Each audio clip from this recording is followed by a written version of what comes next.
There are many styles in life that we can choose to live.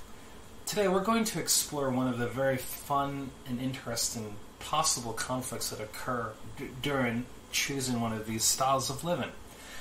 It's going to be how we approach the deconstructing of the idea of honesty to a fault. Is it a virtue, or do we use it as an excuse? Today we're going to explore this topic with Catherine, and before we proceed, I'd like to share with you who you're speaking to and listening to today. Alright, my name is Lex Peters, and I am from MotionDesignStudio, and I'm the founder of this audio blog, and I'm here today with... I am Westerduin. I'm a licensed social worker in Philadelphia, and I also teach ballet in the local area. With that being said, let's go ahead and just figure out how we can decipher this very wonderful concept of, like, what does it mean to be honest, and the style at which we approach honesty in our lives. Catherine? Yeah, so this topic really interests me because I've been recently thinking about the phrase, I am honest to a fault. And it is often said, at least in contexts in which I have been, as a justification for something that they said that could have been off color or rude or inappropriate, but it somehow excuses them and then sort of casts them in like a virtuous light, because it's like, yes, I said such a thing, and the way I'm putting it into the world is by saying I'm honest to a fault, and in that it sort of disarms the listener, because now you can't fault them for being honest because they've already faulted themselves for being honest, and somehow it's done in a way that almost deserves a congratulations, or it's meant to put an end to the conversation. Like, once you say, you say your comment and you say, I'm sorry, I'm just honest. I'm honest to a fault. You as the listener or the receiver of that comment, what are you supposed to do with that, really? Right. I see it personally as it's often an excuse for a rude comment to be said. You know, so when you first brought this topic to the table, I thought it was really interesting for the following reasons, right? I've often, on the receiving side of honesty, have especially as I've done more self-work, I've explored there is a way to be tactful about it, and I've experienced others share with me their version of honesty that was extremely diminishing. I mean, it was so hurtful at times that I couldn't even comprehend why they thought that this style of communication made sense to them, you know? And to me, you know, I commend them for their ideas of being honest, but honesty itself, it needs to have a container where its overall objective is one not to, like, cause the whomever it is you're trying to share this honesty with any sort of harm. You know, no, we're not saying that all honesty is not going to harm. I mean, no matter what you do in life, you're going to hurt somebody. You know, period. You know, that's just the way. That's how we're going to work. Because at the end of the day, I have my own concerns and biases and fears and anxieties as a listener, you know, to someone, the recipient of honesty, that's going to be like, oh my God, I don't know if you just said that, you know, and I feel this special kind of way about whatever you said. But that's not the point. The point is to engage the person in a manner where it's like, okay, these are some things that I am experiencing, right? And this is my honest feelings, you know, or these are the things that I feel makes most sense to me at this moment, and this level of honesty, whatever I'm bringing to the table, is something that I'm willing to explore, you know, with you, versus just stating it as this final conclusion. And I feel like that kind of hard edge on honesty tends to be something that leads us to other difficult interactions in some kind of ways. No, I definitely agree, and you actually make me think of several points. The first of which is, do you have to be honest to a fault, or can you be honest and also be kind, and also be gentle, right, and also be empathetic? Because by saying I'm honest to a fault, or by using honesty in that almost weaponizing way, you close the conversation. You close off the other person. you say your comment and suddenly communication stops because now you as the recipient, you just described, like, it's sometimes the honesty quote unquote to a fault is actually really hurtful. Yes. It's actually it's disempowering and it's silencing, because a person is able to justify hurting somebody under the overall cloud of the virtue of honesty. And I think once we have to, I think, sort of or not flip, but just kind of nuance the narrative that we've constructed around honesty as a virtue. Because in which case, you would think, if honesty were virtuous 100% of the time, then it would be excusable to be mean to people because that's your opinion and you're putting it into the world. But but the second point that you made me think of was the idea of communication and like the reciprocal flow of communication. Yes. And I know we've had conversations about this before, yes. and I feel like it always kind of comes back to what is your objective in being honest? Is it so somebody understands you, or is it so you put someone down because you're hurt too? It's sort of like, are you using honesty as a weapon, or are you using it as like a doorway to let another person in? And I think it is virtuous to use honesty to take away any obscurity from a conversation or a situation, to use honesty to clear the air, to have somebody see something through your eyes. But seeing something through another person's eyes is inherently empathy. And if you don't actually genuinely want the other person to see things the way you do, honesty is being used in a hurtful way because you just want them to feel a certain way. You don't want them to feel, you don't want them to understand you.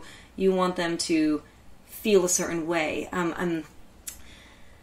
This is interesting. You're onto something. Yeah, I feel like there's something to be said for, if you truly want to communicate, using honesty as a weapon isn't going to be the first tool you reach for. I see. There's ways to communicate that get somebody to understand you, to feel for you, to have compassion for you.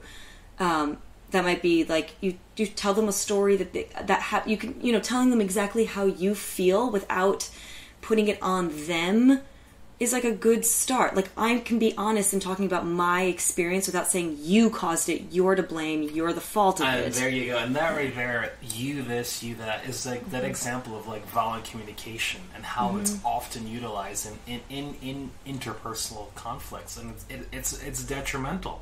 It doesn't lead to any sort of like clarity for either participant, because it's like, how are you the expert in me? On me, in my head, and I don't even know what's going on in my Immediately head. The walls go up. Yeah, exactly. You're going to throw these walls, right? So how are you going to get to like any place where you're going to find some sort of like symbiosis and also like true understanding of what the other person's reality is? You know, when you do that to them. I mean, I just don't know. It seems like, but so when I got to go back a little bit, right?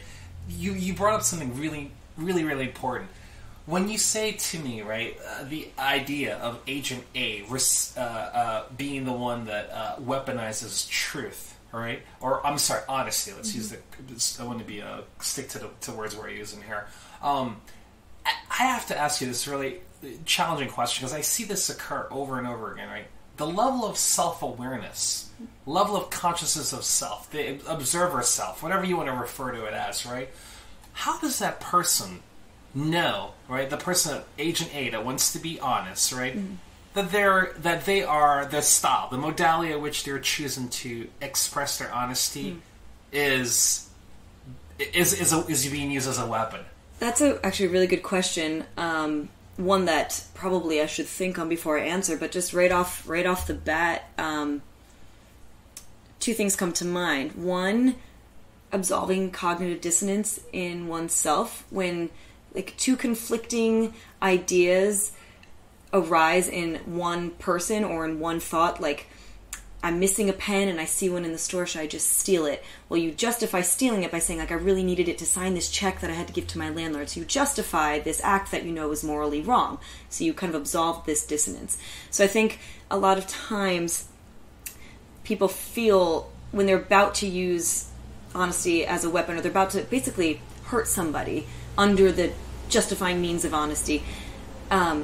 There's a conflict, one that they may not even be consciously aware of, is my belief. There's a conflict of, if someone said to you, would you want to hurt another person? Would you do this to your friend? Would you want that done to you? You'd say, of course not. That's wrong. That would hurt somebody.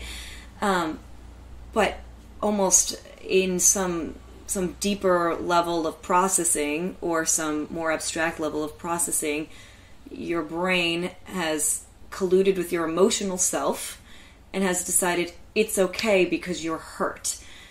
It's justified. Not that it's a rational thought, like, I can do this because, but you find yourself doing it, and then justifying, I think, is a secondary level. Like, I was mean. Well, it's because I'm honest. That's, I think, the defensive part. I see. You did something, now you have to defend what you did because, like, some part of you, some sense of you recognizes that it's wrong to hurt somebody, and you know they're hurt. You know those truths.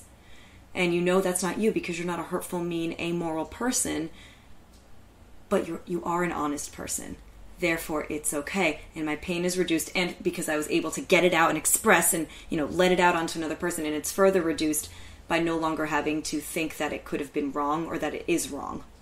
And I think that's like one thing. And then the second part it's a little bit touching on that, is just reacting emotionally to something. That's, I think it's so funny when people try to divorce rational thought from emotional thought, because like the difference between reaction and response, like if someone like shoves you in the street, you're just going to shove them back because it's like you may not even been hurt, you didn't even think about it, it's this emotional something. And I think that's defensive as well. I think people have a sense that they have an overwhelming sense to protect themselves.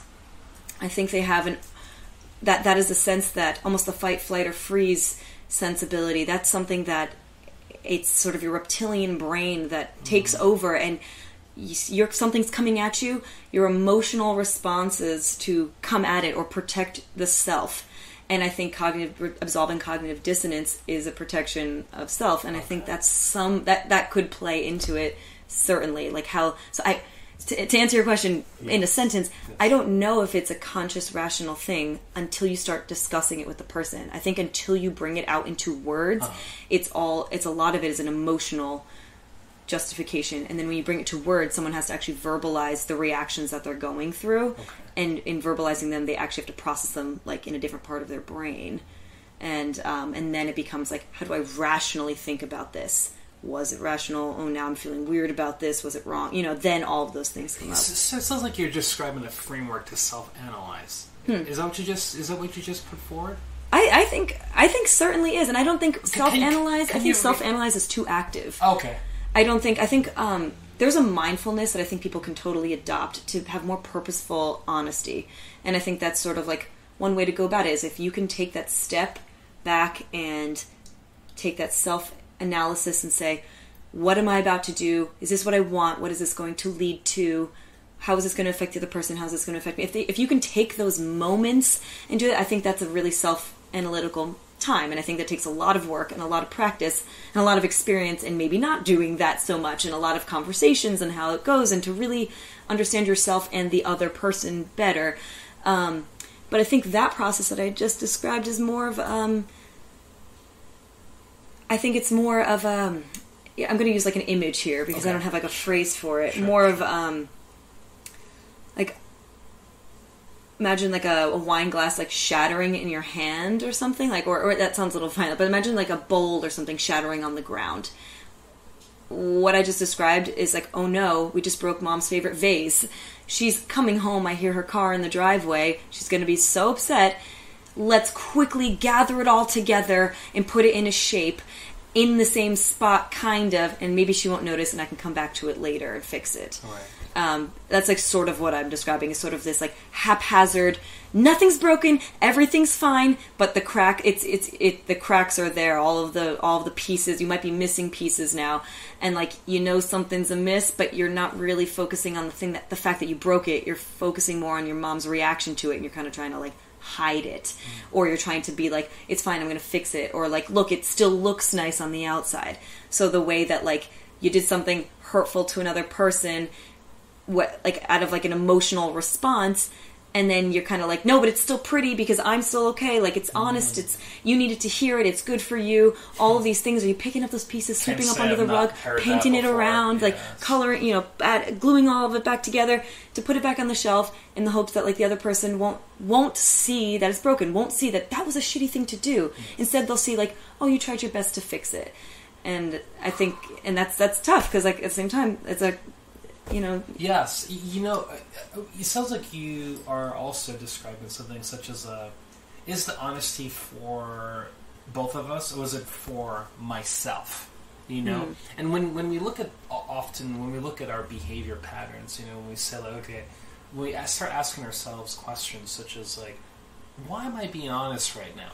Is it because I'm trying to find a deeper, meaningful connection with the other person by helping them understand what I've experienced, or is it that I'm trying to do it for myself to make myself feel empowered in some sort of way where it's like, okay, I'm the better person because I'm being more honest than you.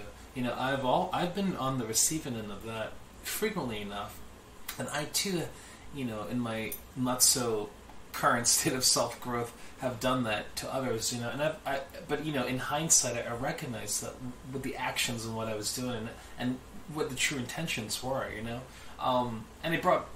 it's brought me a lot of discomfort, more so obviously when I'm on the receiving end of that.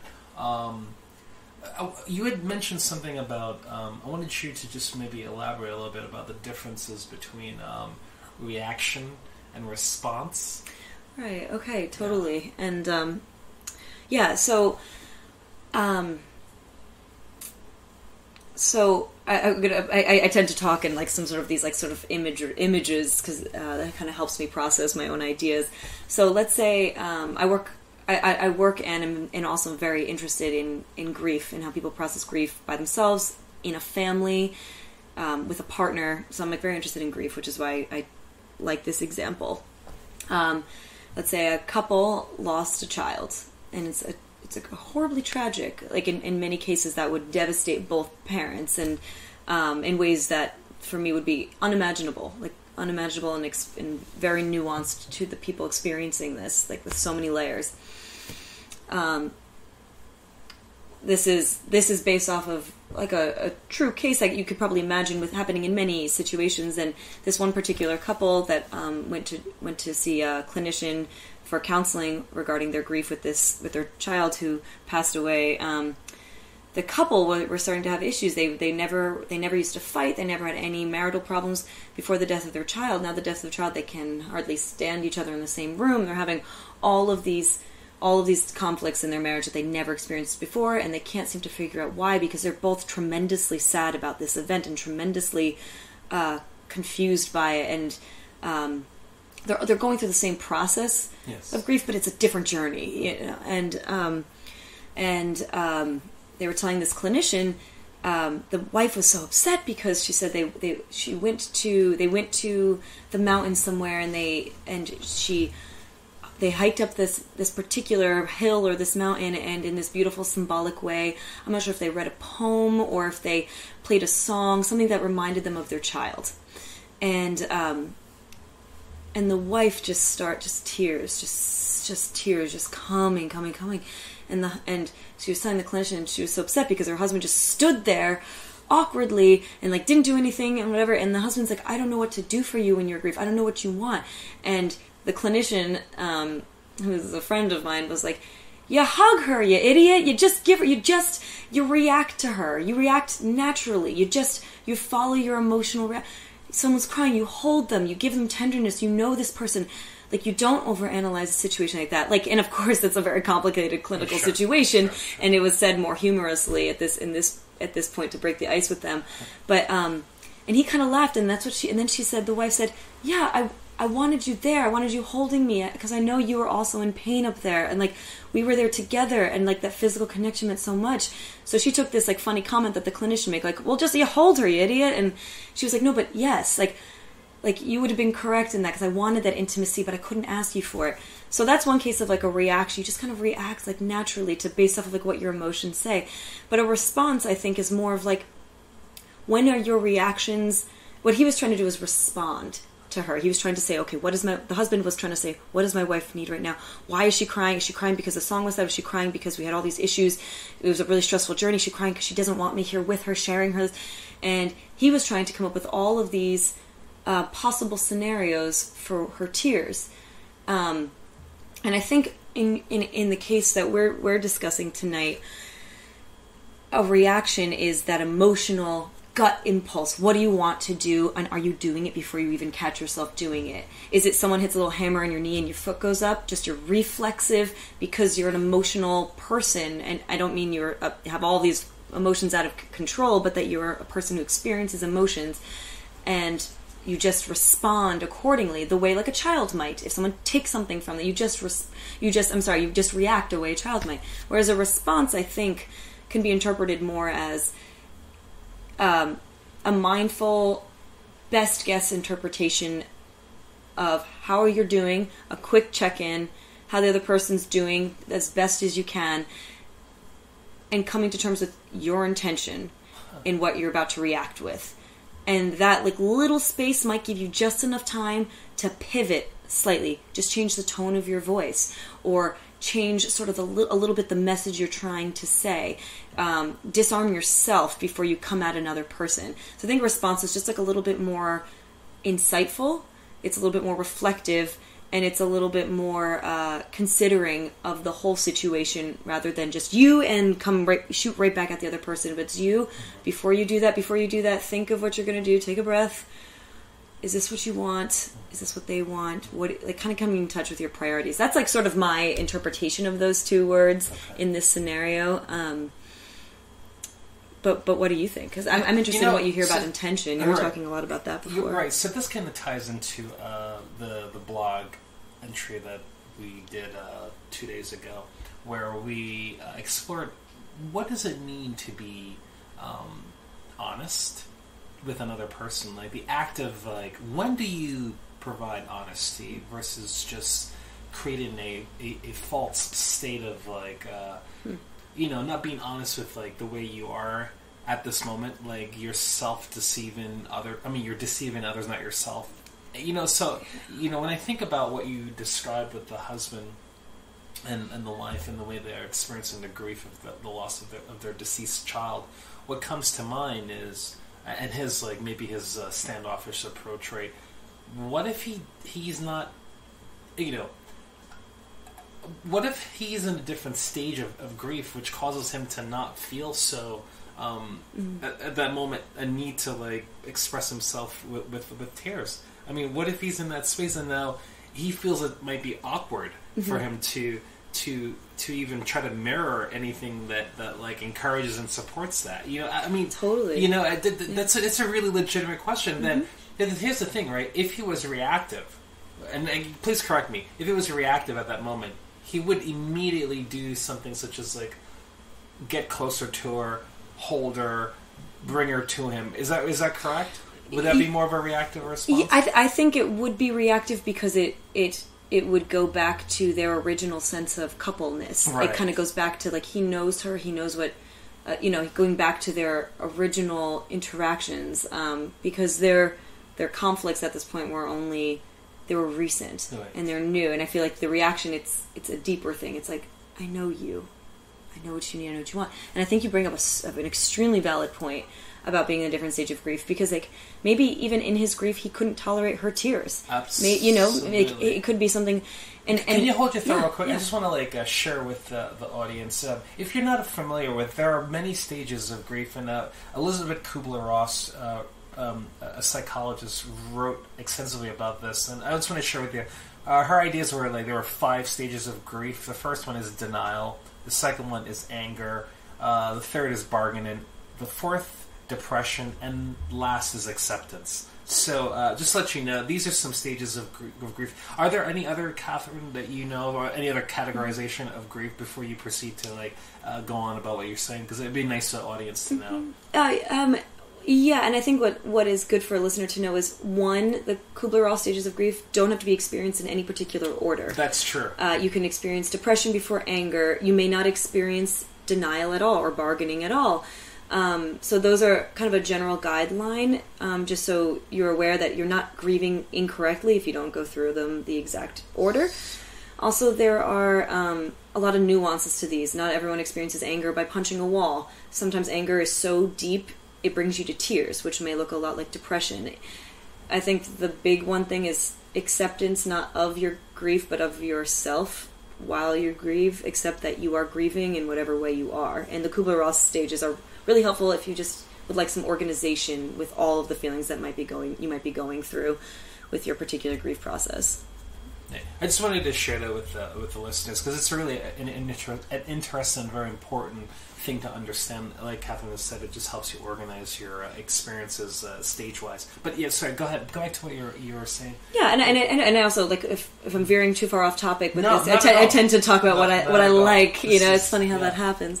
It all ties back in. But I think it's like such a great hypothetical. I didn't know this couple. This is all told to me secondhand by a really experienced clinician at a conference he was holding.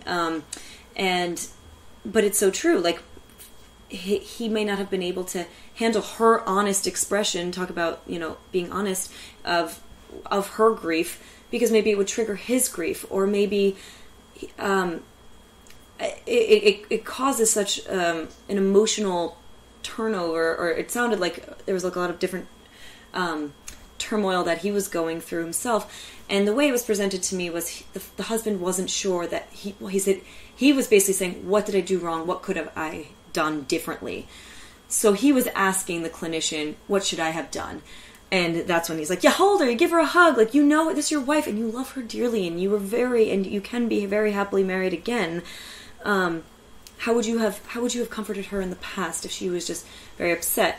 But I think it's so true, your point, because it isn't ever that simple. Yes. It isn't ever. Like, he was probably panicking up Absolutely. there, like, oh my gosh, she's so upset. So I wanted true. this to be a healing process for both of us, and now she's this way, and like, did I screw this up again? There's so much there. And I think that it kind of goes back to a point you were making a little bit earlier about how you express that honesty to a fault, how you express honesty. And I think honesty to a fault is often verbal, and honesty in general, honesty to have integrity in who you are with another person is everything. Like you were saying, kind of true to selfness, acting and behaving, not necessarily just speaking in a way that defines you, the way you move through space, the way you interact with others, the way you interact with people serving you, the way you interact with people on the bus, or the way you interact with people who are powerful over you, which is a horrible phrase to even say, but the way you interact with those people, and like the way you process your own bad times. And it's sort of, I think, a true to selfness actually conveys such a message to those around you. I tend to, in my own personal life, I really, really respect people when their family really, really respects them. When they have a good relationship with siblings, or if their siblings look up to them for some reason. And family sometimes is really complicated, or family always is really complicated. Not family, no way. But or if they have friends who go out of their way to say that person's such a good person, I hope that if it's a relationship, I hope you make them happy because they deserve happiness. And I'm like, oh my goodness, okay. This basic stranger just came up to me and said that they deserve good things. They hope I'm one of those good things. And that's through forged shared experience. That's through, you went on a camping trip and no one knows how to camp or set up a tent, and you somehow got through a really stressful thing, didn't have food or lights, and you did it, and you came out of it still friends, and in fact it's an experience you shared. Rather than someone saying, no, you did it wrong. No, you don't know what you're doing. Or I should do this because I have expertise. Because it's probably all true. Maybe you should be the one leading this troop of people in the woods in this scenario because you have this expertise. But there's that honesty to a fault thing when you use it over somebody, that power dynamic you were talking about earlier. Example. Where it's now you just shut them down. Now they don't have the confidence to, they will probably hate camping now because it's something maybe they always wanted to do and now they won't ever do again, or they won't want to, or they won't want to do it with you. which is probably not what you wanted, because you probably want to show off that you're good at this and you wanted to share this with them. That was probably your initial intention. That sounds like honesty at a fault. That's what I think. Like, your words, when they hurt people, or when you shut them down, or like when it invalidates them, or yes, maybe they don't know what they're doing, but like you can't do it in a way that's like teaching.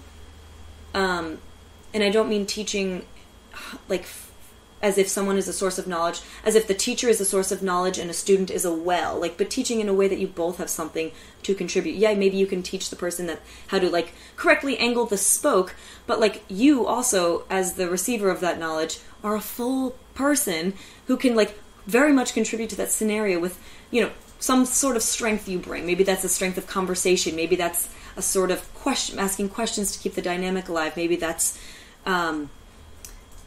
like finding a need, like, oh, you don't have any water at the site, so you're going to go up and get it. Like, just finding a way you can be helpful too, so that you co-create the success of that situation.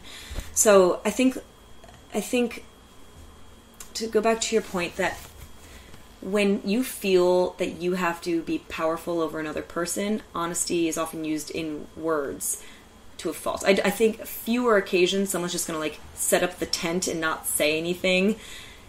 And that's, I think there's fewer actions that you can defend with the phrase, right, I'm honest to a fault. I think people use it to defend hurtful words particularly, and I think it's a way to get a little bit of power over a situation or a person, but it doesn't seem like too much because it's just words, and it's just often because you're hurt, or you didn't, or even more so than you're hurt, so if you have to hurt somebody, that's very understandable, but also you just didn't take the time to consider that person. You didn't take the time to respond to that person. That's the one that kind of infuriates me, where I'm like, you're just an arrogant like, how dare you just say that to me? How dare you just say that comment to me without a recent example. I was going to ask you, can you give us an example? Sure. Like, it's funny. It's funny. Could be, I don't know. Yeah, I know. I tend to go on and on. This is good, but you know, I wanted to ask you this question, and you kind of like organically segued right into it. Oh, good. And so it's great. You primed yourself. You know? They might be. I don't know if it's going to be a little difficult to answer both, but I would like to know if you can share with us an example when you were on the receiving end of that honesty and it didn't feel too good, right? Mm-hmm. And then maybe can you think of a time when you were on the other side, where you were the one sharing honesty, and you're like, oh boy, that, you know, granted at the time you might not have been aware how detrimental it was, but now in hindsight you look back, you're like, oh yeah, sure, that was a problem for me at the time. I should not have done that. Anyway, just go ahead. I think you're already going there. No, I was, and it's interesting because in you asking the question, I was kind of reflecting on, are the examples I was just about to use the best examples? I'm kind of trying to figure out what, you know, how best to share that's also somewhat interesting to other people and hopefully educational, at least to myself, in learning about myself. Well, you know, before you proceed, I'll give you some time to think about it. I just want to share something with the listeners, right? So if you were not aware of this, what was mentioned just now, Catherine, I don't know if she intentionally meant to do this or she's using a similar reference point, but there's an author, Paulo Freire. He wrote Pedagogy this of the book. Oppressed. Exactly. That's exactly what I was referencing. Well done, Lex. All right, there you go. Well Psychotic, done. right? Yeah. You totally. Good for you. All right. So, I'm smiling, ladies and gentlemen. All right? So smart. So smart. So the Pedagogy of the Oppressed. I'll give you a little backstory about the book is it's probably like around 30-something years old right now, and no, it's a little more than that. It's somewhere in the. It was written in like the 60s. In the 60s, yeah. It was published in 1968 to be accurate. And also, a really important thing about the book was banned in 40 countries. And if you ever have a chance, this book comes in it's in my top 3 favorite books I've ever read in my entire life. And I can see exactly why the book was banned in those 40 countries. It's difficult to, there's a quote that goes. And there's nothing more powerful than an idea when you meet an idea. Because the idea can exist, right? But as soon as you encounter the idea, you can take on this momentum, and change you and change your trajectory. And it's not like the idea was new; it already existed, So that book was full with so many ideas that just changed the way that I experienced the world, And one of the things that the Paulo Freire talks about, and I'm quoting from Wikipedia here, in the book. I'm sorry. Just to let you know, I'm quoting now. In the book, Freire calls traditional pedagogy the, quote, banking model of education, end quote, because it treats the students as an empty vessel to be filled with knowledge like a piggy bank. However, he argues for pedagogy to treat the learner as a co-creator of knowledge. So that idea, that concept was such an fundamentally important thing for me as someone that teaches others many different things, whether it be in the area of like primary school or any sort of like physical movements, any of the things that I've taught other individuals. What I shared with you just really changed the way that I thought about the entire process, and it allowed me to do something very, very important. Take away the idea that I am the sage on the stage, and made me more of a guide on the side. And then I was in a space of co-creating, and I could see that the students and I were in this symbiotic relationship. And when they got better, it made me a better teacher, and we were connected together in this journey of improvement. So, in other words, if you encounter really good teachers, they didn't end up becoming really good teachers because of just they are good at it. They became good because they got experience. And they got really good students that got better and better, and those better students created better teachers, So the two are interwoven together. It's a dance of symbiosis. But anyway, I just wanted to share. Which is exactly what we were talking about before, with the symbiotic communication. Yes, you have to. Absolutely. That's right. It goes right back to honesty. At the end of the day, when two people are able to experience honesty in a way that's not harmful, the end result is that your relationship ascends You're to learning new levels. About the You're other learning person. Absolutely, absolutely, and you end up with a better, deeper, meaningful connection, which is what we often try to get towards, but we don't know how to do it. Intentions are there, exactly, but how do we do it properly is really why we have an immense amount of self-help popping up right now, just trying to help people, because at the end of the day, your relationships, the quality of your relationships, are what you utilize to help you through the tough times. And the tough times, I'm sorry to say, people, are always coming. They're always coming. Always. Okay? So, anyway, that's me. I just wanted to just share with you a little backstory behind that, because I think it's really important that Catherine mentioned it, and it ties into what we're saying so beautifully. Sure. So, do you have any examples? I do. Attractive. I'm grateful you did, because I think it's such an important symbolic. That the book itself is symbolically important, maybe more now than ever, and the ideas I think are relevant interpersonally, not just student-teacher. So I think that's really excellent. My example. So I will use a conversation in the same conversation. Or it's a conversation I had with the same person, and I will tell it in this order because I was the first on the receiving end, and then very quickly I was on the giving end of this not so virtuous honesty. So we have since discussed this, and for the record, everything is fine. But I was told by a friend of mine who we're recent friends. Keep in mind, I'm a ballet teacher, and I've done ballet and dance of all forms, like almost my entire life. And it's something that I don't know who I would be without. It's just sort of my thing that I've done forever. He said to me recently, he said, quote, "I hate dance. Sorry, I just hate it." And end quote. And I was like, oh, wow, you just hate it, or like you hate doing it? No, I hate everything about it, he said. I saw one show when I was little, hated it, never want to see it again. It's cool you do it, though.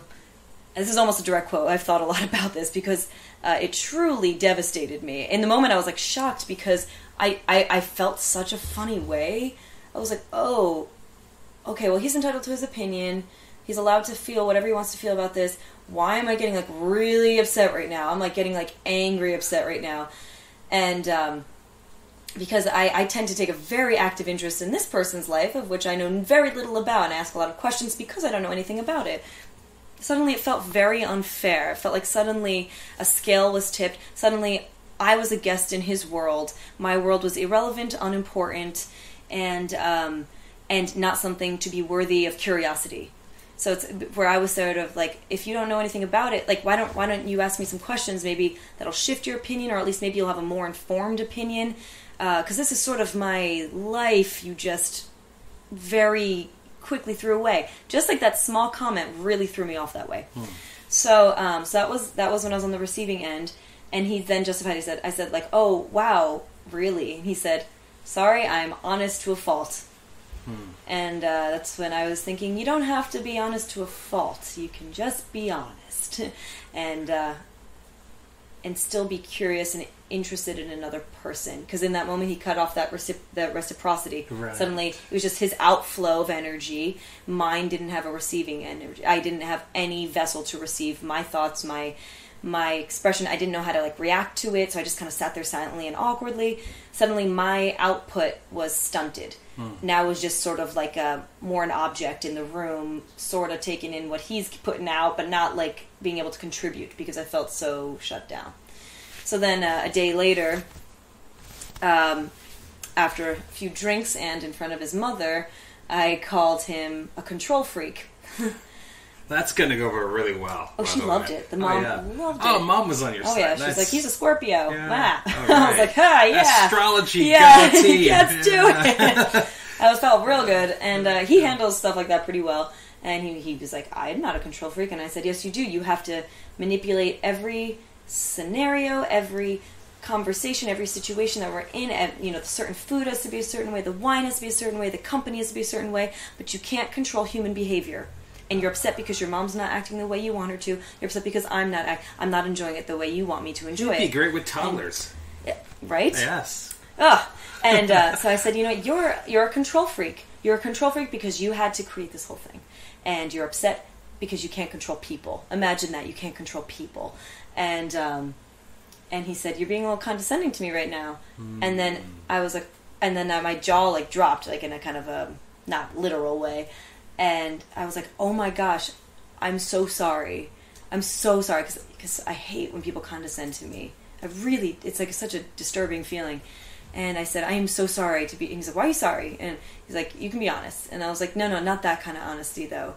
Like, not to sound like a hero or anything, but I was like, I never want to say something condescendingly, because you're never going to listen to me if I'm condescending to you. You're always going to, like, roll your eyes, or, like, one day just have enough of that, because that's someone telling you what to do and what to think and how to feel. What I was definitely feeling was, like, not listened to. I was feeling, like, shut down and closed off, that I felt I had to one-up him in a grand flourish way, and it made me feel like I had the power in that moment to say, no, you are this way. Like, you hate what I do, well, I hate how you are, you know, and So it sounds like you're describing a lot of equal provocations going on, equal provocations as this escalates. Yeah, right. So and it could certainly have gone. Right. I think that's what happens in, like, bitter marriages and things. Indeed, It's like, I've seen it. Just Absolutely. people and then eventually they burn out. But there's so much. Absolutely. There's so much one-upping and climbing over each other. And, like, I was, like, kind of ashamed of myself. And I've told this story, actually. And a few people that I told it to were like, good for you. You defended yourself. You stood up for yourself. Like, because eventually I talked to him and I was like, I can't believe you told me that you hated what I do. And we had a really productive conversation about it. Sure. But then people were also congratulating me on, like, calling me a control freak and stuff, as if that's empowering. And I was like, that's not good. And that's not good. And I'm, like, still kind of at a loss of, like, what that was. I thought me reacting in a bad way. Me having, like, a kind of thought out conversation was more of a thoughtful response to it, and he was, like, way more receptive to that when I, like, brought it up. He said, I'm so sorry. If I knew you felt that way, I would have, like, said that I actually respect you a lot, and so I respect what you do, and even though I don't know anything about dance, and I was like, that's so much better. If you had started with that, this would not be a thing. But to be congratulated by, like, peers for, like, putting down, like a cis white male is actually, like, really, I think, a bad place to think is a good place. Okay, so I gotta say this, right? And I've said this, this is something I've struggled deeply with, and I've observed lots of people share their ideas challenging conflicts they're experiencing with their I call it their ditto chamber, right? And then so then all of a sudden, like, and you see it a lot in social media where someone will just write something, and then all of a sudden all these people are chiming in, and you're saying to yourself, like, oh my God, people, you shouldn't encourage someone to behave this way. So your friends, right? It's a really weird place they're trying to be, because do they study behavioral sciences? You know what I mean? Is that a topic that they're even interested in? There's a lot of things that you miss when you don't spend time with the topic. But they do know that we're friends. But they know we're friends, exactly, and we have to be loyal to you. Yeah. I'm going to show you loyalty, And you know what happens? And it feels good to me. And it feels good to you. And you're like, yeah, come on, you're agree with me. I feel great. I'm getting this hit with my brain of this chemical that's making me feel good because I'm experiencing allegiances. You know what I mean? And your friends are like, oh my God, totally. And they're building social equity with you, and everybody's riding this tidal wave of, like, accordance. Let's get on this train of accordance. And then here's the problem. What's going on in this train of accordance is not exactly for the greater good. And so many people just othered exactly these people. We just started this horrible. This was like a genocide start. Not again. Little was not a totally genocide. Right. No. But this is exactly right. This is exactly what I just want to say. By self-validation constantly in your own like your own tribal groups, validating you. It's in contrast to another group of people or to another person. Correct. And that's so destructive. Exactly. It's like... It kills me, because you can see, again, you study these things, and this is your tertiary experience, probably secondary too, I'm not sure, but you are able to now say, okay, friends, whether you did it right there at that moment, right, you were able to now, post their affirmations for your response, right? Realize, like, okay, listen, I gotta take that, but take that seriously, but for so far, you know what I mean? There's some limitations. Thank you for being my friend in the way that you wanted to, right? But I'm not gonna believe that was a good thing for me to do. Right. How many people do you think get to that point? Very few. I mean, I just don't encounter enough people, and I see it. I mean, it's not like if I'm making this up. The evidence is like social media has created like a treasure trove, an endless, bottomless pit of data for psychologists. Yeah.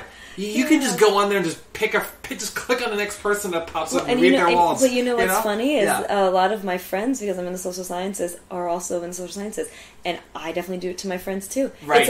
It's like you can. I think you and I do have an advantage in some way because we are curious about this. We do spend a lot of time and energy thinking about ourselves, like are very selfish, but not in a selfish and of self-growth kind of way. I think we aspire. Junkie. We want growth. Yes. Growth for not just me, growth because when I grow, I affect others around me better. And we are curious and interested in that. And maybe we do it horribly wrong. Maybe we try, but I think one thing is that we're trying in a very particular way, but we're I feel like outlier freaks that, and that doesn't make us better than anybody or worse than anybody. We're just living differently, right? Or and I don't mean you and I. I think I live differently from you, who lives differently from the neighbor, who lives differently. And when you encounter people who live just differently with different values, some people psychology and human behavior is interesting. The Bible is what tells you how to live and how to live. And I have deep respect for that too, but I don't relate to it. And so it's any value. It doesn't have to be religious. It could be how your parents raised you. It could be family ties. It could be anything. And it's really tough to be reflective in those ditto chambers you're talking about, because they are just echoing back into oblivion. Absolutely. And it's so narcissistic, and we are narcissists. And I know I'm making these great broad stroke claims now, but it's people. I think it's only human to feel good when you think you're right, or to feel supported, or to feel that you've made an impact, or you've made someone think a certain way, but when a person is only saying something and hearing the exact same thing said back at them, like you said, there's no growth. It just stagnates. It just stagnates. Absolutely. You're just saying the same things back and forth, but feeling better and bigger and bigger and grander each time. What's like coming to mind right now is well, I don't want to get like political, but like there's certain rallies that exist around the country that like I think a lot of it is just based off of self-aggrandizing and groupthink, and groupthink is just that. It's like a pocket, a bubble of people that just like validates each other, and like the connections with others diminishes, and then there's certain roles in the group that actually police that behavior and encourage it, and like deliberately isolate group members from outside sources of alternative information, and deliberately dramatize their own narratives, and then it gets really dangerous. So I know Ditto Chambers was like, I was like laughing when you described it. I was like, oh my gosh, I'm in a million of those. Yes. Like, and here I am like talking like some expert. And then you kind of think like, what are the dangers of this? Like, what's so wrong about having your little group of like your little team who high fives you when you like kind of want to feel good? Like, what's wrong with that? I don't think it always is so wrong. I think, but where's your line? And like knowing your personal lines.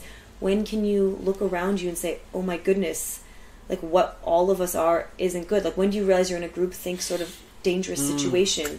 When can you recognize that like suddenly you're doing things you would have never thought you would ever do? Right. And like those lines are really hard because you don't ever see them coming. Absolutely. And they creep in, and you see them in so many different situations, and in so many social, they're just these almost like cancerous social groups, and they can be of all sorts of nature. They can, that's like really dangerous when it's you're honest to a fault, and who you're honest to, your own self, your own group mate, your own group, yes. Is it even objective honesty? Is there such a thing? Right, I'm going down this hole. So no, this.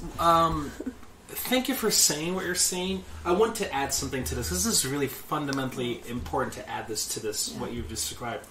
The art of honesty, where one can be honest and also at the same time too, right, create a space of exploration.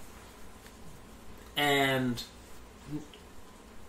because sometimes it's not easy to hear honesty. It's challenging at times, because you think you know. Yes, you think you know. It's just a different perspective. Right. It's a different perspective. Yeah. It requires you to shift.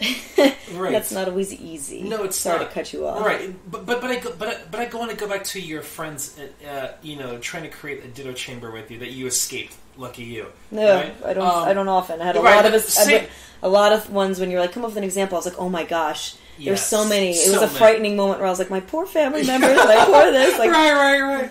Yeah, I know. But I'm so glad you even asked me. I don't even know. Like, this, even talking about it is so illuminating. And it's like, and I haven't grown from talking. I'm just becoming aware of talking, Absolutely. So I'm grateful for this conversation. Through discourse. This is what I love about, what happens when we get together. But yes, I was thinking about this, like, this thing that's occurring, right? Your friends feel that, okay, I'm being honest, I'm going to share with you how you feel, and I'm going to echo it back to you and say that you did the right thing, right? And I imagine, let's say like you threw a different friend in there. A friend that says, okay, I understand, that chooses to approach you differently and says, okay, I understand, listening from your story, right? This is me, being that other friend. Mm-hmm. It feels to me, right, that your reaction comes from something else that you might have experienced similar in the past. So that's why it's such an important thing for you to not have those types of experiences from that person, the way that they're responding to you, right? And so like more my therapist than my friend, right? Exactly. That's not they're not there to be your friend. They're not to be your friend, right? Exactly. So now I'm crossing the lines of like just separating myself. Then is what you're saying. Okay. No. Okay. Go on. Right, okay. I have some friends, but they call it devil's advocate. That's their like honesty to a fault versus devil's advocate, where I'm trying gently to be honest with you based off of my honesty. If I'm only playing devil's advocate, I'm not trying to throw you off your game. So I feel like what you're kind of describing is like the devil's advocate role, which is like I think that's being devil's advocate. I think is it can often be a gentler honesty, because you're saying, I'm going to be honest, and it might hurt your feelings, but I'm not trying to do it. I'm just kind of doing this just to throw in a curveball. Think about, yeah. We're still cool. I'm still cool. Not trying to hurt you, right? Or diminish the way you feel, or invalidate but here's another perspective. Exactly. But here's another perspective. You know, and people are like, no, it's fine. Tell me, And once you disarm them with that like little phrase. It's like, I feel like it's almost the antidote to honesty to a fault. And they both can be crappy, and they both can be okay. Right. But I feel like someone's like, well, I'm just honest to a fault. Okay, well, excuse you. So, but let me just play devil's advocate just for a second.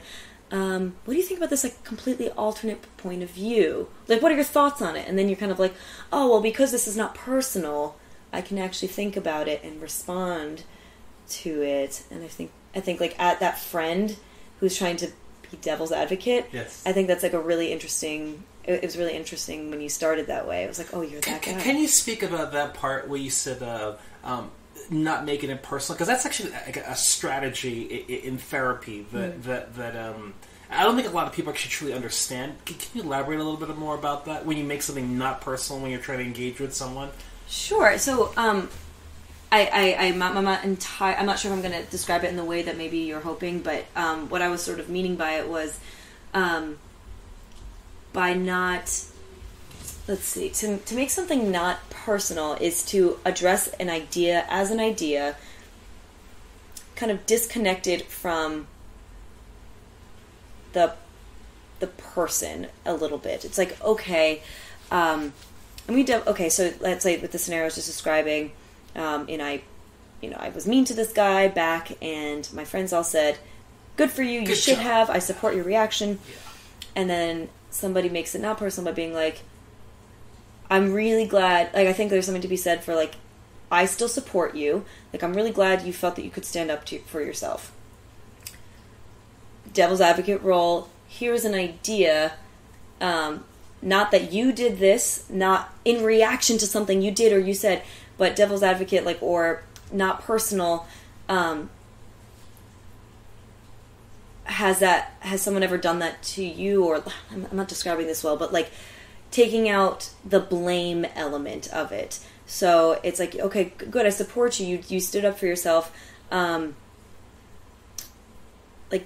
you know, and often the sentence might just playing devil's advocate might be inserted here. Do you think he was upset by that? Or like kind of concentrating more, not like, did you upset him? So I hear him starting to slip into a passive voice, which I don't love a passive voice, but depersonalizing things actually helps with a passive voice. Like, did the comment upset him? Not did you upset him? Right. Did you make him, was this your fault? Did you make him cry? Did you whatever? Or like was he hurt by some of the words that were said? Or like, did some of the content did the thing that caused the pain cause pain? Not you causing pain, but suddenly you're not the subject of the sentence. It's an object. Beautiful. It's sort of like this passive voice, like not why did you do that, but like why did it happen? Yes. It kind of takes it off of you. The onus is now kind of in the universe. Like, why do these things happen? Or depersonalizing by removing you as the agent of distress, or removing you as the agent at all.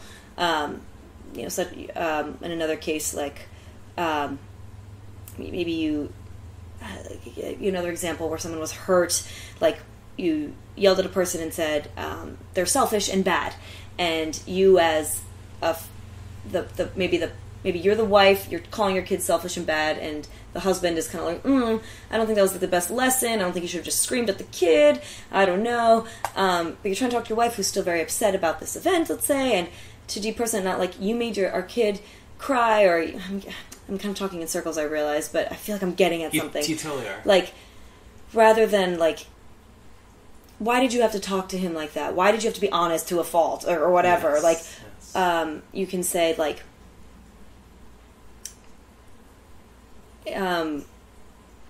do you think that he feels bad for what he did? Kind of like switching the focus of the conversation away from the person who did the action, who did the hurt. Mm-hmm. The person who was the honest person who put. I think switching the focus is a technique in in depersonalizing things. Focusing on like the reactions of the child, or like focusing on the feelings is a really good strategy, I think. Like, how are you feeling? Do you feel okay? Like so our little kid is like, he's crying, but like you don't seem so okay. They're like, are you like kind of like checking in? Are you good? Because that way they know you support them. Yes. And like, do you think like our little Jimmy over there is good too? Like, I think like focusing on something other than the action that was done. Okay.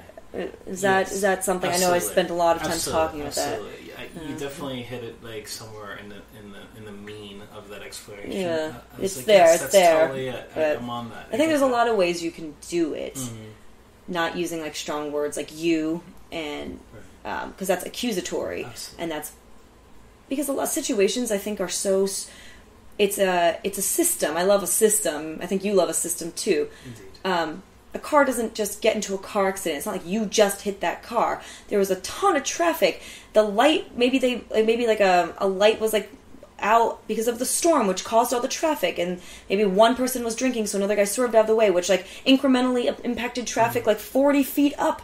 And so now like you weren't expecting to see that car off the exit. You swerved to get out of the way, and then you skimmed that car. Like there's so many things, and that happens with like small things, big things. So it's like one thing to say like, and that's our system, to be like, you are responsible. That's our legal system. That's our whole judicial system. You are responsible. You owe me reparations. You owe me money. You owe me this. You owe me that.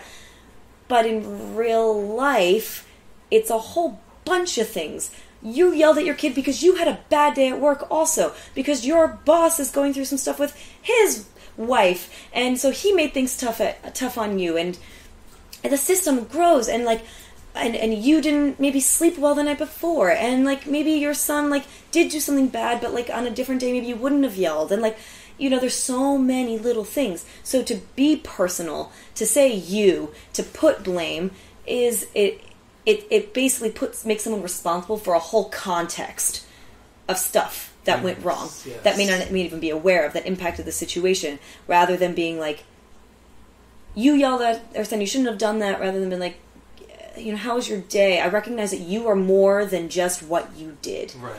What you did is more than just what he did. We are all like a product of our context, right? And our emotions are all a product of that, and it just builds, and it's all of these flowing things. So this is beautiful. There's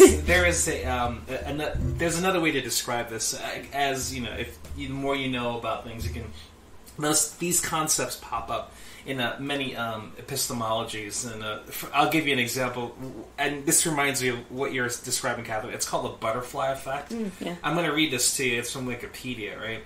It says, I quote, in chaos theory, the butterfly effect is the sensitive dependence on initial conditions in which a small change in one state of a deterministic, nonlinear system can result in a large difference in a later state. And that's really what's happened. You know, you're basically describing that things are all interwoven and connected together, and the chain reaction of to lay so much emphasis on the end result diminishes all the other things that led up to what we are currently observing or condemning or praising at that moment in time, you know, and it's really a problem when it comes to like the way we process like the world. It's a limitation of like the organism's computational capacity. Period. That's all. That's what we're talking about. You know, the more you're able to see these things, the more consciousness you have, the higher level of consciousness you have. Meaning, like in some consciousness is a vague kind of hard to define thing. There's lots of definitions, but one way to look at it is cellular activity in the brain, if you want to look at it from a physiological description, you know, and cellular activity has a lot to do with like what you are aware of, you know, how much you are engaged on an executive level with stimuli around you, you know, versus just being in an autonomous kind of mode of response. So that was really like a really beautiful way that I felt like metaphorically Catherine provided you a description of the butterfly effect to me, you know. And if I can just like briefly elaborate on that, and I think I like the butterfly effect a lot actually, but I think sometimes it seems like very linear, like this affects that. Yes. I tend to like I tend to also like to expand it to like a kind of an ecological framework. One way to look at it is like person and environment. So you are like an individual with the influences of your own attitudes and beliefs, impulses, your behavior, your childhood history, any abuse you may have had, witnessing violence, anything that influences you on an individual level. Now imagine that little individual, you're a little stick figure, and a big circle around you that says relationships, and the influences of your relationships on that stick figure of you and all of those things we just discussed. And that's association with peers, your family environment, emotionally supported people in your life, emotionally unsupported people in your life, patriarchal hierarchies. And now imagine a bigger circle around that, which is your community. So now you have another circle around you, these relationships you have, and now a bigger influence of your community, which is police, judicial systems, poverty, employment, all of the things and factors in that sphere that impact your relationships, which impact you. Like all of these influences are even bigger than that. And then like the final one, sort of your meso system, these societal influences, which that could be like the history of race in America. Like all of that could impact, all of that does impact you. Gender dynamics, all of that impacts your community, the people you hang out with, the people you make relationships with, your like the economy. That influences all of the things that distill down to who you are, which is all of those a million things that are immediately touchable and in your life. So it is just like so to say that you are responsible for anything is like so hard, because so much is responsible for who you even are and how you even react in any one moment in history. Right. Like you said, the effect just flutters down the line. It just, nothing is the same by anything existing. I know I'm sort of getting existential here, but like, so I think there's a lot of pressure when someone faults you and blames you for your reaction, because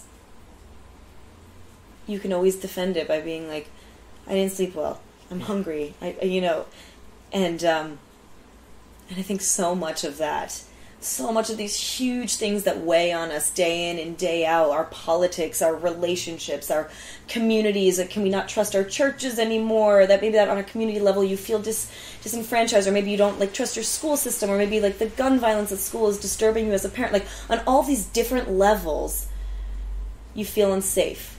You feel you don't have a ground beneath you, you don't have a firm footing, or maybe you do, maybe you feel suddenly very strong and very supported. And you have a micro interaction with a person, and you do that thing where you react. Suddenly you're like, oh, is that the right thing? You don't even know. All you know is the person either got the hint and they feel bad, or they challenged you and now you're wondering if you should feel bad.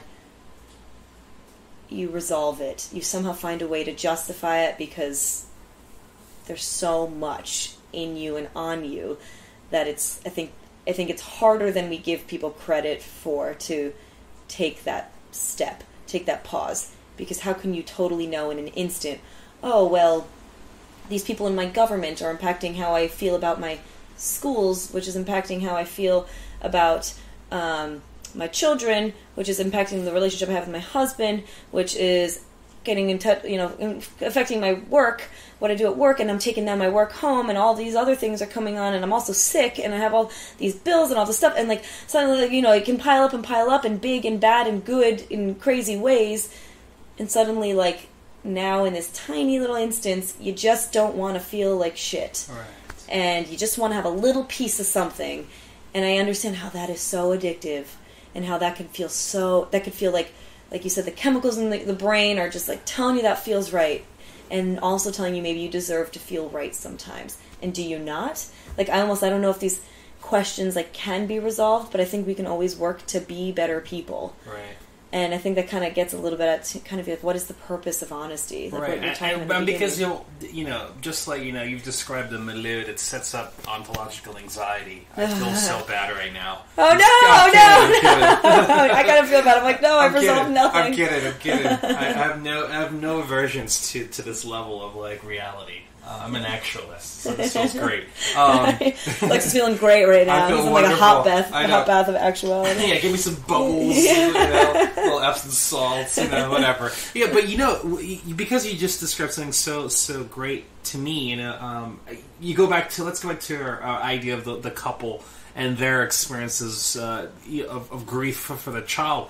What if the husband or the wife was dealing with all those issues that led up to that? And this is the reality of who we are. This is who we are. Exactly. That's exactly it. I know. This is who everyone is. Everybody. Everyone has their version of this mess. Exactly. Yeah. I know. And just like you clearly articulated, based on your degree of awareness, and how much you can compute, you are dealing, and as these spheres of influence kind of go further and further away from you, being a nucleus of this, they're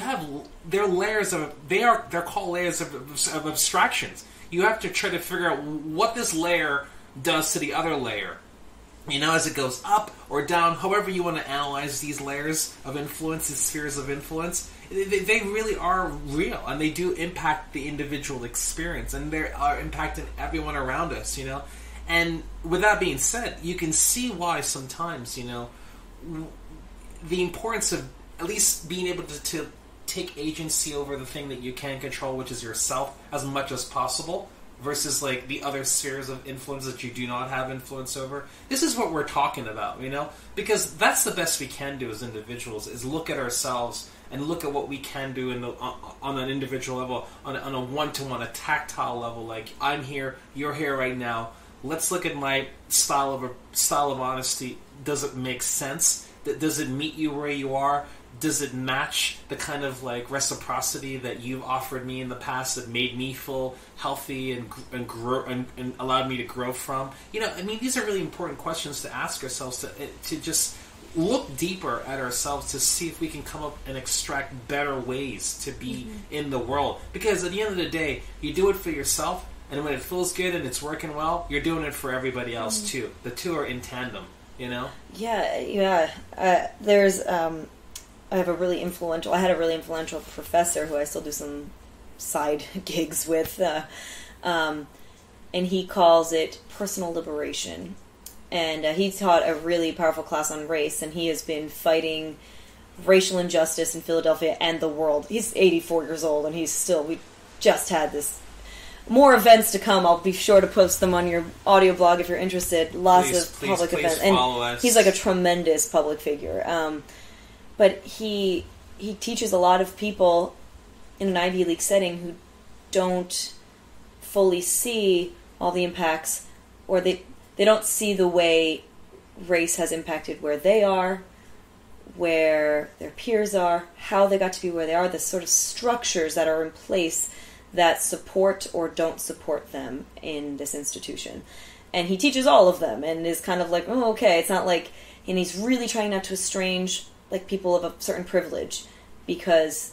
And that's him navigating being honest. Yeah. Right. And he's really not trying to say, like, you don't deserve this, like, you only got here because of the money and the color of your skin and all these these things that there's a lot of theory to support. It's not just, like, an opinion. Like, he's really not trying to estrange the... he's not trying to estrange, like, any white students. He's not trying to estrange any wealthy students. He's not trying to, like, point fingers and be like, you're the 1%. Or, he's really trying to include everyone in the conversation, which is great. Because it is a space for learning. Not everybody's willing to hear a lot of it, and a lot of it's just from reading. A lot of it's like the same class we read Pedagogy of the Oppressed. Like a lot of it is just reading and learning and discussion. But he had this phrase that he would often say. He says, like, you have to achieve a personal sense of liberation. Like, and he would often say, we are all. You can all be free in a slave state. And he's like, it's a lie to yourself to think that you've escaped oppression, regardless of who you are, regardless of the color of your skin. That like, is beautiful. you are either perpetuating something that you don't want to be perpetuating by not being aware of it. Like, you are like obliging this sort of social racial contract by not challenging it, and like you are creating prison. You are creating prisons. Like, everybody, either you are trapping people, which you don't want. You're almost being forced to trap people in these racial and social and gender prisons by perpetuating a lot of the injustices we have by not challenging them and deconstructing like the prison complex. not to go there. Or you're somebody who is on the receiving end of all of those things, and like a person of color who does have so much inherent disadvantage in like this country. This is interesting for Columbus Day, Indigenous Peoples Day conversation. Like, but then like also like who wants to be on guard for that prison? Our society is such that either like you're a prisoner or you're a prison guard. You don't get the other options. And I don't just mean in a literal prison, I mean in a social way. You think that you've escaped it, or you think that you've been born in this certain sort of way where like you don't have to think about this stuff, and maybe you don't really have to consciously think about it, but you are now a gatekeeper of something. You have been trapped. You are now trapped in this system too. Like we are all in this. Yes. And when you think we're not, that's like really problematic. It's really important to recognize difference. I'm not saying that at all. That is in fact hugely important. I would argue strongly. But to also think that like somehow you've escaped this, you've escaped the repercussions of this horrible system that you and everyone co-creates. It's like a foolish thing, because then you can never disarm it. You can never take it away. And so we say you have to achieve personal liberation. I think that's where you were talking about, like, maybe free will is a construct. You can get very philosophical about whether or not you have free will. But one thing I do believe, at least in the field that I'm in, and like even conversations with you, Lex, is that you're often given choices. Even if they're not the choices you would have wanted, even if it is that slave state I was just discussing, where it's like, man, it's a rock and a hard place. It's two evils I'm choosing between. But you do have choices. And as long as you have choices to make, you are still like a free thinker. You're still an agent that can just not just be like bovinely led around. You can still be active in your own life. And if it's a choice that affects another person, like, those choices are so important to think about and take seriously. I think that it's like, and again, it might not be like a choice you want to choose. Like I think an example coming up, last day to register to vote is tomorrow in Pennsylvania. Like, you may not like anyone on the ballot. Maybe you don't even like voting. This is not a statement to say whether or not you should or shouldn't vote, although, like, maybe you should vote. But, like, in doing nothing, you do something. In action, it's an action, because now you've just canceled a voice you could have had. And it's easy to say that on a voting, that's sort of a common argument in voting, but it's true in these micro interactions. By not, and sometimes like not choosing, maybe you give another person the power to choose for you. I often do it when it's like, where do you want to eat? I don't care. You like these restaurants, you choose. I've given up my voice when I don't want to think about it, I'm lazy, I just want to eat, whatever. I've given it up for another person, and it made me feel good to make them feel like they got what they want. But sometimes I think we do it almost because we've forgotten how to not do it. We're just so used to just giving it up, or to like knowing someone's going to take it away or take our voice, that we forget what choices we do have. Maybe now our choices are even smaller because someone's taken away our bigger choices. Like, And I feel like this is where you would interject with, like, here's the book version of this. Like, what comes to mind is you outflanked me on this one. Like Hannah Arendt's totalitarianism. Right. Like, essentially, like, it's a form of government that has completely deprived the people of the awareness of choice, the awareness of thought. Like, it's like such a dystopian system where you don't consider alternatives. There's no one to blame. There's no target, which is like a real big thing in activism. You want to know your targets. You want to know who you're kind of going after and what you're trying to get. You don't know. Everything is kind of in this chaotic limbo where you don't have a voice, where you're voiceless in a void. There's no one to listen to your voice. There's no opinion to have. It's like a very powerful book, and in a very real situation that happens in small and big ways around the world. And and it's total disenfranchisement. As soon as you don't see that you could go left instead of right, as soon as you don't see that, like, you can pick up the trash and throw in the garbage or not, like these super small things, or vote or not vote, or stand up for someone or not stand up for someone, or be shitty to someone or not be shitty and, like, defend it. Like, as soon as you don't see that choice, you just get pulled with the tide of society and tide with of a power that wants you to be powerless. You are just a pawn, and it's really frightening. And that's the groupthink. I think that's a lot in groupthink, where it's like it all looks the same. It all looks the same. So the fish doesn't know the water in which it swims. Like, you don't know anything different, and so how can you blame people? Right? It's like you know. So, boy, this is such a strange I know problem. Yeah, we're off topic, but I don't sorry. care. It's my blog, and you're my guest. We're gonna rock this, and our fans are gonna love you because I love you. I love you. So this is really neat. And maybe we should probably also, like, revisit these topics, because we're talking about we're covering some really important things I'm really deeply passionate about. There is a deep diametric thing that's happening in what you're describing. A way to describe it in Western psychology, this pops up, and the terminology for it's called paradox of choice, right?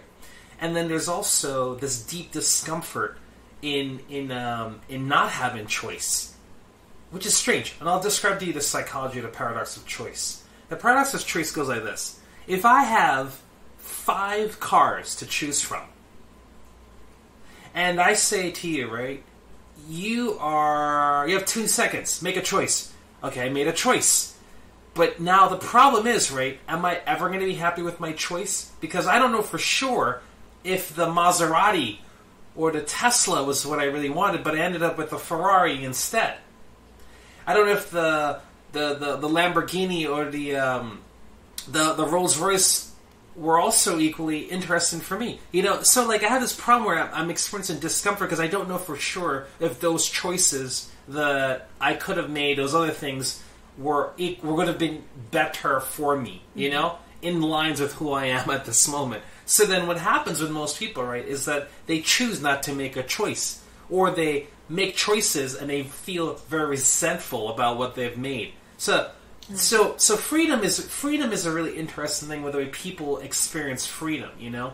Then we have another problem, which is when you take away choices from people, they kick and punch, and they want these choices. You know, I want to be able to vote for a person that is representing these ideas, a Republican, and we compartmentalize them, we give them categories, you know, whatever they might be, whether you're probably voting... take away their ideology, but we put them in compartments. Put in compartments, you know, we take away the ideology. And it's so strange, you know, because at the end of the day, when you look at it, nobody's completely conservative, nobody's completely liberal. Everybody has a little mixture of a little bit of everything, you know? But what's important is that now we have very little choices, right? And if we experience little choices, it creates discomfort. So then we buck and fight the system to create more choices, and then in doing so, we end up experiencing paradox of choices. We don't know for sure if we really wanted that candidate, or that was the best person for the next 4 years, you know, whatever that might be, you know. But these are real things that occur in people's psychology when it comes to with what we want. So another thing that pops up, right, that occurs is the deferring of responsibility for the choice being made. So you allow someone else to make the choice for you, right? Because you now know, it severs your emotional body from dealing with the after effect of the choice. The consequences. I don't have to deal with it. I didn't make the choice, you know? And so many people are passively doing that. And it's not just like simple things such as like going to a restaurant and deferring that to somebody else. It's something as complicated as like, are you willing to wake up today to say, I'm going to choose to do these things, right, to decrease my carbon footprint, because I know that if I do these things, I'm going to, you know, help the world. Or you're just going to continue down the road and do exactly what you do and have someone else clean up your mess for you. You know, like, you have these, like, constant things that we're always doing where, like, we take responsibility or not, you know, or we just kind of skirt around what we should do as individuals, because the difficulties emotionally of making those choices and dealing with them, whether they're right or wrong, ideally we want them to be right, but the emotional duress that causes when we're unsure, until we get to that immutable state where we can make a qualifier about the actual outcome is really something that's challenging for a lot of people, And that in itself is, I don't know if my example was the best, but hopefully you can get the point. It's analogous to like something else greater. You can look around you can see it in yourself, you can see it in others, it's a real thing. Another thing I wanted to add to what you said, we have freedom of speech. At least that's what it's called. But if you speak too much, that's when you start to realize the limitations of freedom of speech. Again, we're in the same spot where we want freedom, we want more freedom, we fight for freedom, right? And yet, in the same breath, when some people say things, do things while enacting their freedoms, right? We condemn them, we control them, we minimize them, we shut them up, So it's like freedom, as you think you understand freedom, is fallacious. That's the best way I can describe it. It's such a buzzword. Absolutely. Yeah, it's like... Yeah. Oh, gosh. So, those are some things that you conjured up in me with your I tend to be very tangential. Yeah. But, it's interesting that, all this has come up because we're talking about a very specific... We started off talking about a very specific thing. Yes. But almost, I feel like you have to look above it, almost like a bird's eye, and, grow with the topic because, this is something that impacts, honesty, impacts Absolutely. small things. But honesty, what you're just saying, freedom of speech, it's impacting us in, huge ways. Our governments are not honest. Governments in general are not honest institutions. They're not. Institutions are not honest spaces. And... They're organisms and they want to thrive, so they do whatever they can do to thrive. Exactly. And I love what you're talking about, the paradox of choice. Having too many choices leaves you dissatisfied with the results, and I will never truly understand. We live technically in a society of abundance where people starve, and our whole thing is an oxymoron. It's yes. We live in a world where we want more choices, so they feed us choices, and then we don't actually make choices about important things. Sort of distraction choice culture. I don't know what the term is. Distraction choice culture. Where Is it's that what you just said? where it's coined. Choose between watching this TV show and that TV show, and then watch that watch those. So go back and forth about what game is on TV versus this, and then spend your time watching them and not doing stuff with that time. Not, I love TV, don't get me wrong, but it's sort of someone is now... So I think there's something to be said for having your choices dictated to you, and what are the choices at your feet. If someone's saying, alright, what's on TV tonight? We got the Truman Show, and we've got the Eagles game. Are you going to say, I'm actually going to take a walk? Are you going to say are you going to say, actually, I'm going to, do a podcast with my good friend Lex? I was going to say, I'm going to go do a podcast instead. Are you going to go to, a cultural event in the city? Are you going to support local art? Are you going to, what actually... So there's something to be said for, I think, what are your values, and how do you bring your values to materialize? And then does the rest of it, does all the other stuff just become distraction stuff? You can kind of, just billboards on the highway of wherever you're going. And I think people get really caught up, including myself. This is very much myself too. You realize at the end of the day where your day is gone, and you're what have I even done today? You get so caught up in stuff that has nothing to do with the values and the things you love, and you wonder how. And I think because so much of it is told to you by a person in power, a boss, told to you by media, told to you by people in major positions of power, like politicians and Congress people, told to you by people in your religious institutions. So many people and things are giving you all the choices. If you want to be a moral person, do this or that. If you want to be included in this club, you have to donate this and that and come to these events. If you want to be a good activist, support these candidates and pass all this stuff out. And then at the end of the day, you're not liberating yourself at all unless unless you know in your, like, there's that, like, sort of esoteric heart of hearts, that sort of vague sense of self that maybe shouldn't be so vague, putting meaning to your life. And, you know, I love putting meaning to human life, but, like, what gives your life meaning? Is it being very politically active? Then, like, you go do it.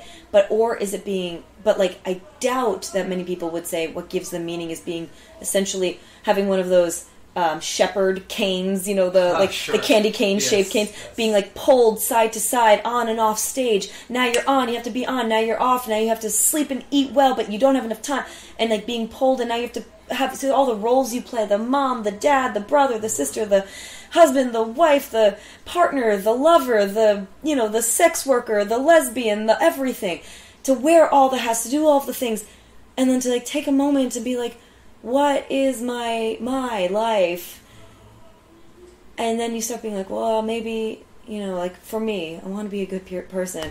I don't want the world, I don't want the environment to collapse. I want people to feel good around me. And, like, okay, so those are three things. Those are three things I know to be true. Okay, how do I achieve them?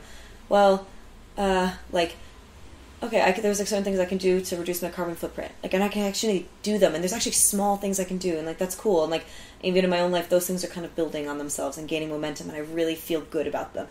To, like, have people feel good around me. Well, I've learned, and this is only through experience, that, like, I have to be, like, feeling good about myself. And that's been a long journey of anxiety and, like, a lot of tension, just tension in a room, tension in my chest, tension in me and without me, and, like, relieving tension, man, is, like, a huge thing. I love to dance, I love to sing and perform and, like, do wacky, quirky things, have things like this with you. It, like, relieves that tension. And when I'm relaxed, like, people around you, and I think this is true of everyone, people around you relax. Indeed. People relax. That's, like, the first step. Or is tension in the room? Because you can manipulate tense people. You can manipulate tension. That's how there's an amazing Netflix special you should watch. It's called Nanette, and I forget her name, unfortunately, but it's called Nanette. She talks about the comedian as someone who makes an audience tense and relieves their tension. And in that relief, you've, like, won their trust. You've won them because you've made them feel good by you feeling good or relieving it. Somehow you play with their tension, and I, like, love that so much. And to sort of go back to my point is, like, coming up with a few things, like, off the bat, like, what do you know to be true? It doesn't, not what do you want to be in 5 years, not what's your, you know, 2-year plan, not what do you believe in, not who's your God, but, like, what do you know to be, like, kind of true in your life as something that, like, as something that is true to you. And that might take some time. Like, you know, I love music playing in the background. It could be something so mild.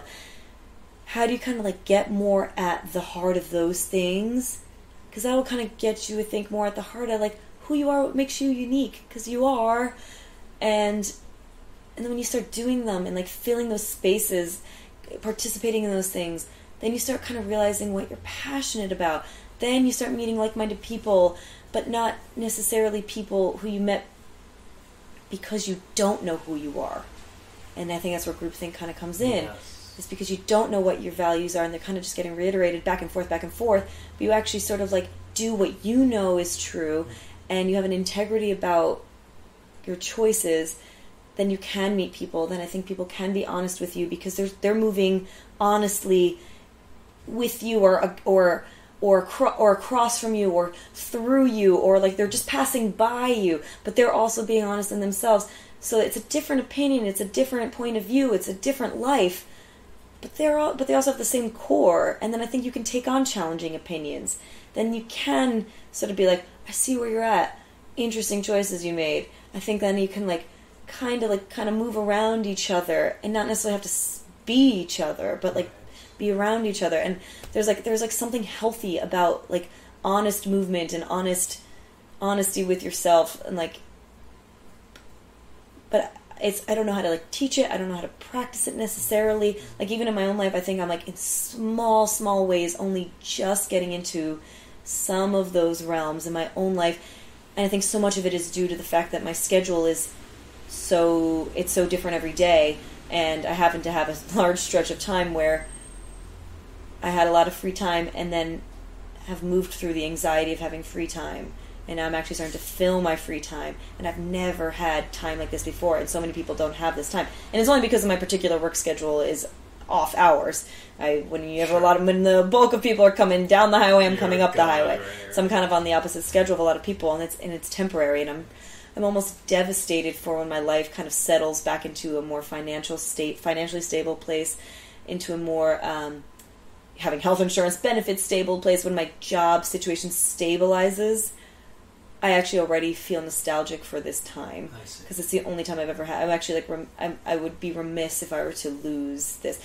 But I think only through having this have I been able to even come to this sense of realization of moving kind of authentically through your own shit, recognizing who you are, just not not necessarily judging it, but coming at the core of who you are and just going for it, as long as it doesn't hurt other people, and and just kind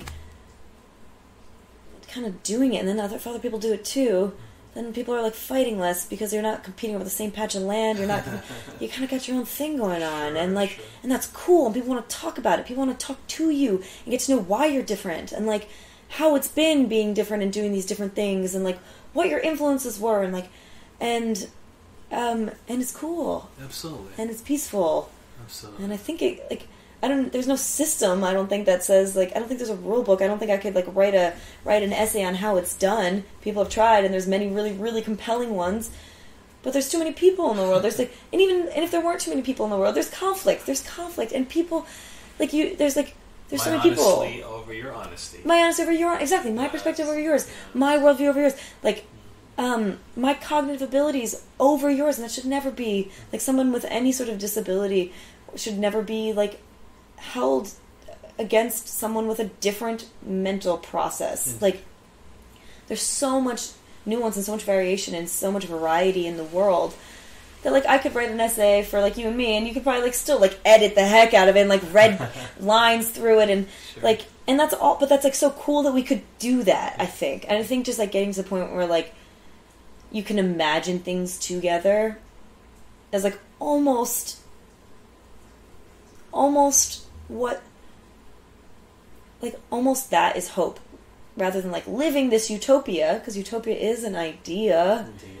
But I don't know if it's ever been achieved or ever can be achieved. There's no evidence. There's no evidence of that. Humans have never orchestrated, arranged themselves, led themselves as groups in any utopic fashion. And if it did, there are always some individuals that are suffered, because the way that we structure utopia, some people were experiencing it by cause of the efforts of others. Always. So it's always. But the fact that you can imagine of better things collectively, I think, is really great. I agree. I want to go back to something you said probably 40 minutes ago. I don't even know how long we've been going. Yeah, I know. We 1 hour 37 minutes in. So you had described your experience, the example that you gave about honesty, and then we worked into we ended up with your friends echoing back your way you responded and how you were able to escape that influence of their ideas, because you saw the shortcomings of their conclusions about that, and then I was trying to figure out this, and this is something that it's a recurring thing that I try to understand, and I've never. I like to hear other ideas about this.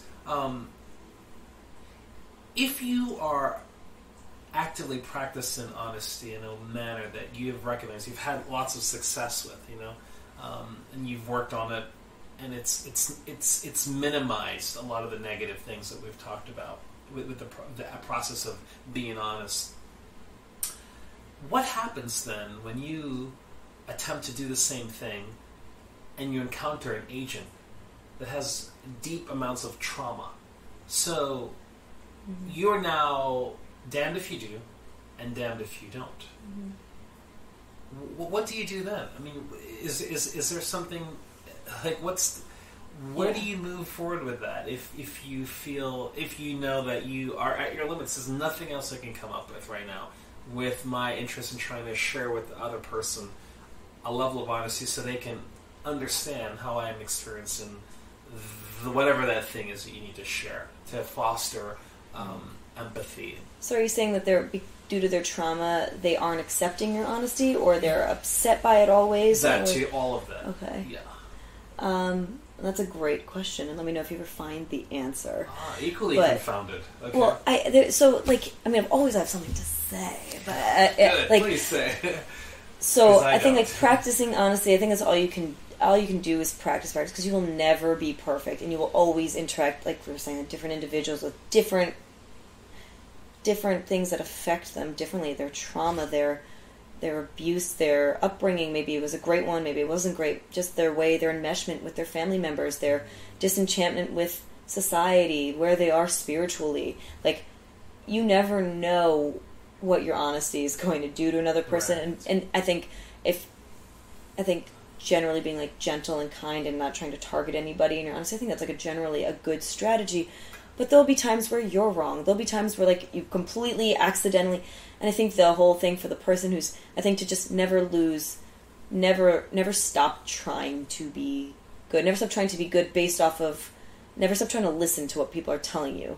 Never should be like, I keep trying the same way of being good in my honesty, and it's kind of working, it's kind of not. I think always being really attentive and listening to how the person is, because it will be different with each person. I think you kind of have your general things. Yeah. But I think being malleable, I think is a really good strategy. And then with someone who has a lot of trauma, that's really difficult because trauma manifests in so many different ways, and it's really hard to predict how someone could be triggered in their trauma, and it's really hard for someone who doesn't understand that person's trauma to empathize with what that person's now going through. And so their reaction might seem completely out of left field. Absolutely. Or it could seem like, what in the what? Where did that come from? Now, who knows what the emotional response is. And then, and I don't know if you're speaking from personal experience or not. I am. I'm alluding to that, yes. Okay, so then I think, if it's a situation where you are familiar with that person's trauma, or you at least understand that it is there, and you maybe understand what their reactions are to a certain degree. Not that you can change their reactions or change it. I think maybe as someone who in that moment isn't experiencing a re-traumatization, maybe it's up to you to do your best to empathize with the fact that that person's in pain right now, and is it now not a pissing match between your honesty and their reaction? And maybe it's now, can that focus change a little bit? And I know in a long-term situation that's really hard, because you need to get your points across. You need to things seem to never get resolved. You need to resolve things. So I don't actually know for sure, because traumas are really, really, really difficult. I truly think that it is very hard to move through trauma without support and without help. As a huge fan of clinical help and therapy and counseling, and it could be just social counseling, it could be professional counseling. I always encourage that. I think it can be tremendously impactful, and there's a lot of work being done, especially now in trauma and trauma-informed care, and people who are really, really passionate about being very, very good about working with people with trauma and helping them resolve their trauma, or at least move through it, or process it at last, or have it transform. So in the case of maybe a person or people that you are referring to, or could be referring to kind of hypothetically, if you feel like you've tried everything and you're trying in the best of your intentions, and you're trying, you're really trying to be good and hold this person and metaphorically and support this person, but you just feel like you're not communicating what you feel you need to communicate, can that person receive help with their trauma? And through that help, can you try again once their trauma has been relieved a little bit? Like, once they're actively working on this trauma that they're moving through, then are they now ready to handle and process your honesty? Like, I don't even know, maybe it's just they are not at a place where they can ever handle your honesty or process it in a way that you feel you need. So maybe their trauma almost has to come first. It trumps, right? Yeah, and I don't want to like use that term, but maybe they need sorry. to. No. I don't use it. But I don't want to say that like it's more important. That person's needs are more important than your needs. But it sounds like there's a collaboration. There's like a tandem thing happening where like right now there's like a stagnant, like you're doing something and they're doing something, and it's just kind of not going anywhere. Working, yes. So like and it seems like the trauma is sort of the stop in the doorway that needs to kind of be pushed aside for the door to fully close or for it to fully swing open. Beautiful metaphor. I'm like, oh. and encouraging people to get help is like extremely hard to do because it's really hard to recognize especially there's a lot of stigma, there's all of this stuff. It's really hard to get someone to see that like help can be helpful. Yes. And in fact is designed to be helpful. And I guess that's like the best, like I guess like quote unquote advice is like helping someone with their trauma first so they are open to receive more, and maybe that more can be your honesty. Right, open to receive more. I like the way you said that. Open to receive more. That's beautiful.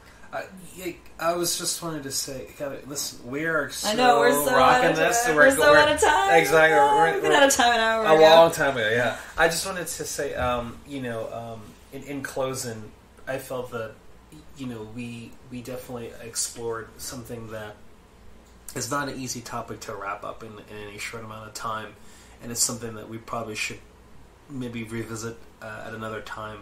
And I feel that as someone listening to you and have been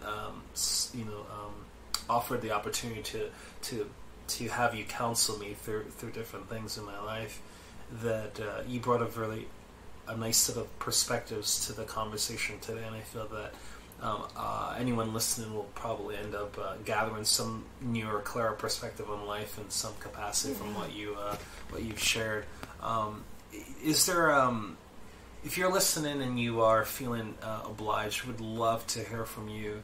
Maybe you can reach out to us wherever this blog is posted, and just send us a message and ask us a question or so about your challenges with honesty and how you have experienced it being on both sides, whether you did it in a manner that was virtuous or as an excuse or to a fault. We want to know. We want to hear about it. Definitely share, and if write us a question or so, we'll field those questions and explore them with your permission in this format. And if everything goes well, you'll be able to.